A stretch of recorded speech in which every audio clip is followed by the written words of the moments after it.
There's something about the mothers in Over the Moon for You where they're surprisingly bold. First of which we had, obviously, our main lead's mother who was talking about how the room was right next to theirs and not to be too loud. And then this episode we get Kaname's mother who is giving some life advice about which areas are unpopulated at the night to spice up the love life. And I'm like, okay, yeah. I mean, I'm not saying anything weird with what you're saying. I'm just like, these two are having trouble holding hands and hugging and kissing, and you're already going up to some kinky levels here. I'm like, you gotta slow it down, mother. I mean, I get that, you're still a little riled up and you're trying to give young love a nice spice, but goddamn, you're moving too fast for these two. The show remains to be so goddamn wholesome. I mean, that ending hug sequence was amazing. I think generally with romance anime, you are used to not getting kisses.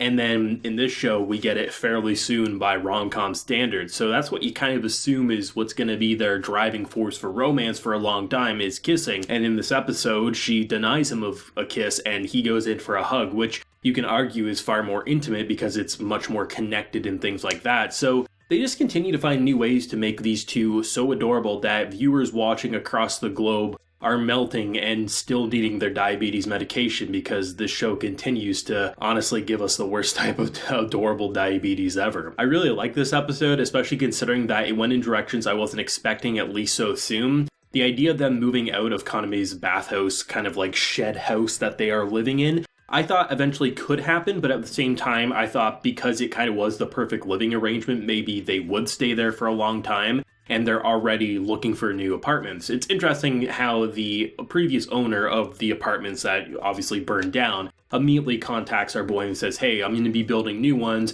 You'll have the same rent. You don't need a security deposit. We're going to hook you up because, well, your apartment kind of burnt down and you're probably a pretty good tenant. So we're just going to give you a new home if you want it. I was very much assuming that the building that they went to, that was this luxury high rise, was most likely the wrong address, but it was very cute and interesting to see the moral of this story, because generally every time something very magical or very interesting happens in their life, that obviously isn't going to stay for long. In this case, it's the high-rise. Clearly, they weren't going to be living in that. Doesn't mean they can't live in a good place, but just that's a very far-off dream in the future. It's interesting seeing how they both are kind of in awe of being like, oh, this bath is, you get this window-side view. It's amazing. Everyone can agree that this is a beautiful apartment and anyone would love to live there. You get jokes about how probably everyone living in here is a YouTuber. It's very funny. It's very wholesome. And honestly, I think in most rom-com authors' hands, what the moral would be was A, they're going to blow their life savings to get this place, or B, that is actually the apartment they're getting somehow, and I don't know how they go from where they were to this, but that's just anime magic for you. But this, instead, was both of them saying, in the future, maybe when we're older, that's where we'll live. But for now, I like a nice cozy apartment. It lets us be connected. And in the future, if we ever live in that, in a building like that, then that will allow us to leave our mark and say that we were there. It was just such a sweet moment that really just cements once again how perfect their relationship is.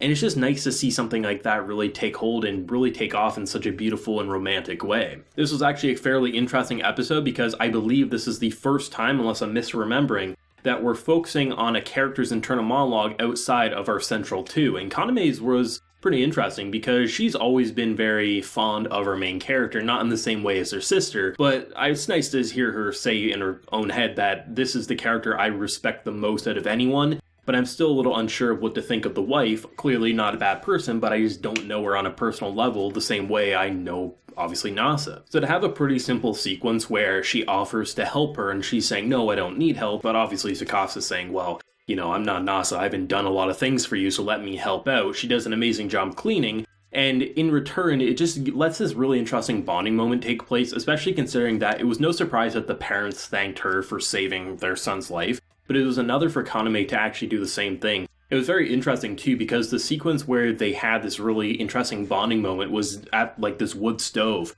At first, I was like, oh man, we're going to have a Freddy Krueger scene. Someone's going to get burned alive here. Just for whatever reason. I think because we're coming off of Halloween a couple months back, I was watching all these horror movies. I was expecting the worst. And we got this very beautifully directed sequence where the flames are covering their faces. And you get this really nice, sweet moment that really cements once again why Nasa was so fond of her at a first glance. and anyone who interacts with her really does cherish her. And it's interesting because people are always going to latch on to the fact that even in this episode, she says like her skull was cracked open, she had broken bones, but in the first episode, it seemed like she was walking just fine. And people will probably latch on to that supernatural is there or isn't there. But to me, it just really is interesting to see a character who is just looking at her as a normal girl who saved one of her best friend's lives, and how she's so humble about everything, and how it's so nice to see a great guy like Nasa who's done so much for a bathhouse that he didn't have to. He could have went to a different bathhouse. Instead, he's implemented so many interesting creations that sometimes are funny, like the bucket cleaner, but are also just really fascinating to see how he's modernized this bathhouse to continue to flourish, but using his own creativity for no selfish gains,